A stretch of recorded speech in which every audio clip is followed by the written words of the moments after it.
અંકલેશ્વરના મિત્રને ફેરવવા માટે લઈ બારોબાર ગીરવે મૂકી દેતા મિત્રો સામે વિશ્વાસઘાત અને છેતરપિંડીની ફરિયાદ નોંધાઈ છે. કાર માલિક દ્વારા બે મિત્રો સહિત 4 વ્યક્તિ સામે શહેર એ ડિવિઝન પોલીસ મથકે ફરિયાદ નોંધાવાઈ હતી. 1.5 લાખમાં કાર ગીરવે મૂકી દીધી હતી. પોલીસે ફરાર આરોપીને ઝડપી પાડવાના ચક્રો ગતિમાન કર્યા હતા.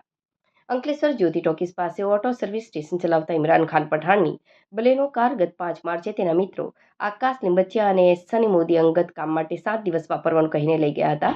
જો કે નિર્ધારિત સમય પછી પણ કાર પરત ન મળતા ઇમરાન ખાને ફોન કરતા મિત્રોએ ટાયર ફાટ્યા હોવાનું અને કાર સર્વિસમાં હોવાનું જણાવ્યું હતું. મહિનાઓ સુધી કાર ન મળતા ઇમરાન ખાને તપાસ કરતા જાણવા મળ્યું કે તેના મિત્રોએ ગરોડેશ્વરના સેન્સા તડવીને કાર ગીરવે આપી દીધી હતી. સેન્સા તડવીનો સંપર્ક કરતા તેણે આ કાર રાજપીપળાના નિમેશ ભટ્ટને 1.5 લાખ રૂપિયામાં ગીરવે આપી દીધી હોવાનું ખુલ્યું. આખરે કાર માલિક ઇમરાન ખાને અંકલેશ્વર એ ડિવિઝન પોલીસ મથકે બંને મિત્રો અને કાર ગીરવે લઈ પરત નહીં આપનાર અન્ય 2 વ્યક્તિઓ સામે ગુનો નોંધાવ્યો છે.